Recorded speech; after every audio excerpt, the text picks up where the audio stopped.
इस video class में Bihar board के कक्षा 7 के सामाजिक आर्थिक एवं राजनीतिक जीवन के अध्याय 1 के सभी प्रश्न उत्तर करने वाले हैं। तो वीडियो को पूरा देखिएगा और वीडियो अच्छा लगे तो वीडियो को लाइक करके चैनल को सब्सक्राइब कर दीजिएगा।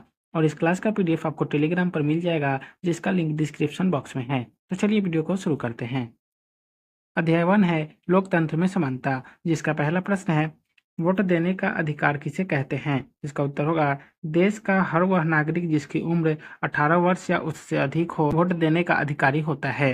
वोट देने वाले के माता पिता भारत के नागरिक तथा यहाँ के निवासी होने चाहिए। वोट देने के लिए जात पात कोई मायने नहीं रखता है। वोट देने वाला व्यक्ति किस जाति का है, वह अमीर है या गरीब है, शिक्षित है या अशिक्षित है, इससे कोई फर्क नहीं पड़ता है। वोट देने वालों के बीच समानता का भाव होता है। 2 नंबर प्रश्न है कतार में खड़ा होकर क्या कहीं पूनम को समानता का अनुभव हो रहा है, कैसे। तो इसका उत्तर होगा पूनम ज्योति के यहाँ चौका बर्तन का काम करती है, फिर भी वोट देने के लिए लाइन में वह ज्योति से आगे खड़ी थी। वहां उसे किसी ने यह नहीं कहा कि तुम नौकरानी का काम करती हो इसलिए तुम पीछे जाकर खड़ी हो जाओ। वहां उसे यह भी सुनने को नहीं मिला कि नौकरानी होकर तुम आगे खड़ी हो और तुम्हारी मालकिन तुम्हारे पीछे खड़ी है। जबकि रोजमर्रा के जीवन में अगर कोई नौकरानी अपनी मालकिन के आगे चले तो ऐसे वाक्य सुनने को मिलते हैं। उसमें यहाँ यह भी नहीं कहा गया है कि तुम अशिक्षित हो और गरीब हो तो आगे क्यों खड़ी हो। इस वजह से कतार में खड़े होकर पूनम को समानता का एहसास हो रहा है। 3 नंबर प्रश्न है वोट देने के अधिकार में क्या आपका काम, शिक्षा, पैसा या धर्म व जाति से कोई फर्क पड़ता है, चर्चा करें। तो इसका उत्तर होगा वोट देने के लिए अधिकार में हमारे काम, शिक्षा, पैसा या धर्म व जाति से कोई फर्क नहीं पड़ता है, क्योंकि वोट देने में लोगों के बीच समानता का भाव होता है। किसी भी जाति, धर्म, अमीर, गरीब, शिक्षित, अशिक्षित कोई भी व्यक्ति वोट देने का अधिकारी हो सकता है। 4 नंबर प्रश्न है फोटो पहचान पत्र की जरूरत और कहाँ कहाँ हो सकती है। तो इसका उत्तर होगा फोटो पहचान पत्र में हमारे फोटो के साथ ही हमारा पता, हमारी उम्र भी लिखी हुई होती है। फोटो पहचान पत्र दिखाने पर ही हमें वोट देने की अनुमति मिलती है। अगर यह हमसे खो जाए तो हमें वोट नहीं देने दिया जाए। इसके अलावा फोटो पहचान पत्र की जरूरत हमें राशन कार्ड बनवाते समय, बैंक खाता में खुलवाते समय, पासवर्ड बनवाते समय, ड्राइविंग लाइसेंस बनवाते समय, किसी भी कानूनी पंजीकरण के समय हमें इसकी आवश्यकता होती है। 5 नंबर प्रश्न है अब तक रमा स्कूल क्यों नहीं गई। तो इसका उत्तर होगा रमा एक गरीब घर की लड़की है। उसकी मां नौकरानी का काम करती है, इसलिए उसकी आमदनी भी कम है। अपनी आर्थिक स्थिति अच्छी नहीं होने के कारण रमा की मां उसे प्राइवेट स्कूल में नहीं पढ़ा सकती और सरकारी स्कूल उसके घर से बहुत दूर है। इसी वजह से रमा अब तक स्कूल नहीं गई। 6 नंबर प्रश्न है पूनम को असमानता का एहसास क्यों होता है। इसका उत्तर होगा पूनम को असमानता का एहसास इसलिए होता है क्योंकि चाहकर भी अपनी बेटी को स्कूल नहीं भेज सकती। इसकी वजह है सरकारी स्कूल का उसके घर से दूर होना। सरकारी स्कूल घर से दूर होने के कारण प्राइवेट स्कूल में बच्चे को पढ़ाना उसकी मजबूरी है, लेकिन प्राइवेट स्कूल में बच्चे को पढ़ाने के लिए उसके पास पैसे नहीं हैं। 7 नंबर प्रश्न है आपके आसपास किस किस प्रकार के स्कूल हैं। तो इसका उत्तर होगा मेरे आसपास में सरकारी और प्राइवेट दोनों प्रकार के स्कूल है, जिसमें कुछ प्राइवेट स्कूल छोटे तो कुछ बहुत बड़े हैं। 8 नंबर प्रश्न है अच्छा स्कूल आप किसे मानेंगे, आपस में चर्चा करें। तो इसका उत्तर होगा अच्छा स्कूल वही होता है जहां बच्चे को अच्छे से पढ़ाया जाता है, उसे आगे बढ़ने के लिए प्रोत्साहित किया जाता है। उनके शारीरिक विकास के लिए स्कूल में खेलकूद की भी उचित व्यवस्था होनी चाहिए। बच्चों को एक अच्छा इंसान बनने में स्कूल की महत्वपूर्ण भूमिका होती है। 9 नंबर प्रश्न है बाल संसद के लिए चुनाव करवाना क्यों जरूरी है। तो इसका उत्तर होगा बाल संसद में चुनाव करवाने से बच्चे को अपने मत का प्रयोग करने का मौका मिलता है। उनमें अपने अधिकारों और कर्तव्यों के बारे में जागरूकता आएगी। उनमें निर्णय करने की क्षमता का विकास होगा और उन्हें अपनी इच्छा से अपने प्रतिनिधि चुनने का मौका मिलेगा। 10 नंबर प्रश्न है यदि शिक्षक द्वारा प्रतिनिधि मनोनीत कर दिया जाता है तो क्या फर्क पड़ता है। इसका उत्तर होगा यदि शिक्षक द्वारा प्रतिनिधि मनोनीत कर दिया जाता है तो बच्चा को अपने मतों का प्रयोग करने का मौका नहीं मिलता। वे अपने पसंद से अपने प्रतिनिधि का चुनाव नहीं कर पाते। उनमें अपने अधिकारों और अपने कर्तव्यों को जानने की जिज्ञासा नहीं होती है और निर्णय करने की क्षमता का विकास नहीं होता है। 11 नंबर प्रश्न है, क्या चुनाव प्रक्रिया में एक व्यक्ति एक मत के सिद्धांत का प्रयोग हुआ है? समझाइए। तो इसका उत्तर होगा हाँ, चुनाव प्रक्रिया में एक व्यक्ति एक मत के सिद्धांत का प्रयोग हुआ है। किसी एक व्यक्ति को एक बार ही मतदान करने का अधिकार दिया गया है। कोई भी व्यक्ति एक से अधिक बार एक ही जगह पर मतदान कर सकता है। कोई व्यक्ति बार बार अलग अलग जगहों पर जाकर मतदान करेगा तो इससे सही प्रतिनिधि का चुनाव नहीं हो पाएगा। 12 नंबर प्रश्न है, एक व्यक्ति एक मत के नियम से क्या लाभ है? इसका उत्तर होगा एक व्यक्ति एक मत के नियम से सबसे बड़ा लाभ यह है कि इससे उसकी सार्थकता साबित होती है। जनता जिसे सबसे अधिक मत देती है वह जनता का प्रतिनिधि बनता है और जनता की तरफ से उसकी मांगों को सरकार के सामने रखता है। 13 नंबर प्रश्न है, आपके विद्यालय में बाल संसद ने क्या काम किया और क्या कर सकती है? अपनी राय लिखें। तो इसका उत्तर होगा बाल संसद ने हमें आचरण में रहना सिखाया। बाल संसद और हम लोगों ने मिलकर स्कूल में फुलवारी लगाई। उन लोगों के द्वारा बच्चों के खेलने के लिए झूले लगवाए गए। उन लोगों ने हमें हमारा हक बताया। उन लोगों ने हमें हमारे मत का महत्व के बारे में बताया। 14 नंबर प्रश्न है, दक्षिण अफ्रीका में रेल यात्रा के दौरान गांधी जी के गरिमा को किस प्रकार ठेस पहुंची? तो इसका उत्तर होगा गांधी जी जब दक्षिण अफ्रीका गए हुए थे तब वहां रंग भेद चरम पर था। एक बार गांधी जी ट्रेन के द्वारा डरबन से प्रिटोरिया जा रहे थे। उनके पास प्रथम श्रेणी का टिकट था और वे प्रथम श्रेणी में यात्रा कर रहे थे। ट्रेन के मारुति वर्ग पहुंचने पर कुछ रेल कर्मचारी उस डिब्बे में आए जिसमें गांधी जी यात्रा कर रहे थे। इन लोगों ने गांधी जी से तृतीय श्रेणी के डब्बे में जाने को कहा, पर गांधी जी ने उन लोगों को प्रथम श्रेणी का टिकट दिखाते हुए तृतीय श्रेणी के डिब्बे में जाने से इनकार किया। लेकिन रेल कर्मचारियों को एक अश्वेत व्यक्ति का रेल के प्रथम श्रेणी के डिब्बे में यात्रा करना पसंद नहीं आया और उन लोगों ने पुलिस को बुलाकर गांधी जी के सामान को बाहर फेंकवा दिया और गांधी जी भी ट्रेन से जबरदस्ती नीचे उतार दिए गए। अपने साथ हुए इस व्यवहार से गांधी जी की गरिमा को बहुत ठेस पहुंची।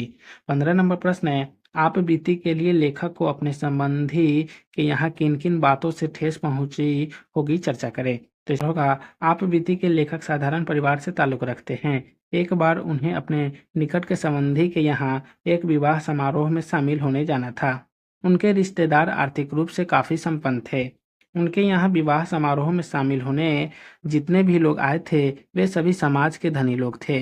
उन सबों ने काफी महंगे सूट बूट पहन रखे थे और काफी बड़ी बड़ी गाड़ियों से आ रहे थे, पर एक साधारण परिवार से होने की वजह से लेखक ने न तो महंगे सूट पहने थे और न ही उनके पास गाड़ी थी। इसलिए वहां लेखक ने खुद को अपेक्षित महसूस किया। उन्हें वहां न तो बैठने के लिए पूछा गया, न खाने के लिए पूछा गया और न रात भर वे ठीक से सो भी नहीं पाए क्योंकि वहां उन्हें मच्छर काट रहे थे। अपने रिश्तेदारों द्वारा ऐसा व्यवहार किए जाने पर लेखक को बहुत ठेस लगी। 16 नंबर प्रश्न है, क्या आपके साथ ऐसी कोई घटना हुई है जिसमें आपकी गरिमा को ठेस पहुंची हो? तो इसका उत्तर होगा हाँ, मेरे साथ ऐसी घटना हुई है जब मेरी गरिमा को ठेस पहुंची थी। एक बार मैं अपने एक रिश्तेदार के घर जन्मदिन के समारोह में शामिल होने गई थी। मेरे रिश्तेदार भी आर्थिक रूप से संपन्न हैं और मैं एक साधारण परिवार से हूँ। उनके घर जाने पर मुझे भी यह महसूस हुआ कि वे लोग अपने बराबरी वालों लोगों के साथ जैसा व्यवहार कर रहे हैं, हमारे साथ उनका ऐसा व्यवहार नहीं था। वे लोग अपने बराबरी वाले लोगों के साथ अच्छे पेश आ रहे थे। उन्हें बहुत प्यार से बैठने और खाने के लिए कहा जा रहा था, पर मेरे साथ उनका व्यवहार औपचारिकतापूर्ण था। मेरे साथ किए गए व्यवहार में वह प्यार और अपनापन नहीं था।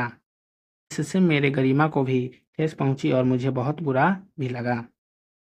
17 नंबर प्रश्न है, इन विज्ञापनों में जाति एवं अन्य सामाजिक के असमानता के सूचक शब्दों को रेखांकित करें। तो इसका उत्तर होगा दिए गए विज्ञापन में जाति एवं अन्य सामाजिक असमानता के सूचक शब्द है। जैसे हमें विवाह के लिए निम्न जाति की हर वर वधू चाहिए क्योंकि यहाँ दिया गया विज्ञापन वैवाहिक विज्ञापन है। 18 नंबर प्रश्न है, मध्याह्न भोजन योजना का उद्देश्य क्या है? तो इसका उत्तर होगा मध्याह्न भोजन योजना के शुरू होने से स्कूल में बच्ची को संख्या में वृद्धि हुई है। कई ऐसे बच्चे होते हैं जो खाली पेट ही स्कूल चले आते हैं, जिस वजह से पढ़ाई में उनका मन नहीं लगता। इतने बच्चे तो स्कूल की आधी छुट्टी में भोजन करने जाते हैं और फिर वापस स्कूल नहीं आते। इतने बच्चों की माताओं को अपने बच्चे के लिए भोजन बनाने के लिए अपने काम को छोड़कर वापस आना पड़ता है। उन्हें अब इस योजना के शुरू होने के बाद ऐसा नहीं करना पड़ता है। मध्याह्न भोजन योजना के अंतर्गत बच्चों को भोजन के साथ-साथ उनके बीच की सामाजिक दूरियों को मिटाने का प्रयास भी किया जाता है। बच्चों को एक साथ बैठाकर एक ही प्रकार का भोजन कराया जाता है, चाहे उनकी जाति कोई भी हो। भोजन बनाने के लिए किसी भी जाति के लोगों को नियुक्त किया जा सकता है, चाहे वे दलित हो या महादलित। 19 नंबर प्रश्न है, मध्याह्न भोजन और विद्यालय से संबंधित अंशों से समानता दर्शाने वाले वाक्य चुनो और लिखो। तो इसका उत्तर होगा, मध्याह्न भोजन और विद्यालय से संबंधित अंशों से समानता दर्शाने वाले वाक्य इस प्रकार हैं। सभी बच्चों को एक जगह बैठाकर एक प्रकार का भोजन करवाना, चाहे उसकी जाति कोई भी हो। भोजन बनाने के लिए किसी भी जाति के लोग को नियुक्त करना, चाहे वे दलित हो या महादलित। 20 नंबर प्रश्न है, क्या आपने कभी मध्याह्न भोजन के दौरान असमानता का अनुभव किया है? अगर हाँ तो कैसे? तो इसका उत्तर होगा, नहीं, मैंने कभी मध्याह्न भोजन के दौरान असमानता का अनुभव नहीं किया है। 21 नंबर प्रश्न है, बाल संसद समानता के लिए क्या-क्या कर सकती है, चर्चा करें। तो इसका उत्तर होगा, बाल संसद समानता के लिए काफ़ी कुछ कर सकती है। वे सभी बच्चों को एक जैसे मौका देकर उनके बीच के भेदभाव को दूर करते हैं। सभी बच्चे के साथ एक जैसा बर्ताव कर वे बच्चे के भेदभाव को दूर कर सकते हैं। सभी बच्चों को आगे बढ़ने का अवसर देना चाहिए और उन्हें प्रोत्साहित करना चाहिए। सभी को एक जगह बैठाकर एक जैसा भोजन करवाने से बच्चों के बीच की असमानता भी दूर होती है। अभ्यास के प्रश्न उत्तर का पहला प्रश्न है, अपने पड़ोस से समानता और असमानता दर्शाने वाले इन्हीं 3 व्यवहारों का उल्लेख करें। तो इसका उत्तर होगा, समानता और असमानता दर्शाने वाले 3 व्यवहार निम्न हैं। समानता के व्यवहार में पहला हो जाएगा मतदान, दूसरा एक ही स्कूल में विभिन्न संप्रदाय से आए बच्चों का एक साथ पढ़ना और तीसरा किसी जगह सभी जातियों के लोगों का एक साथ काम करना। और असमानता का व्यवहार में पहला हो जाएगा घर में नौकरों के साथ किया गया दुर्व्यवहार, दूसरा नौकरी के आवेदन में किया खास वर्ग के लोगों को प्रधानता देना और तीसरा दलितों के साथ वो छुआछूत का व्यवहार। 2 नंबर प्रश्न है, क्या आपने कभी किसी के साथ असमान व्यवहार किया है? यदि हाँ तो कब और क्यों? तो इसका उत्तर होगा, नहीं, मैंने कभी किसी के साथ असमान व्यवहार नहीं किया है।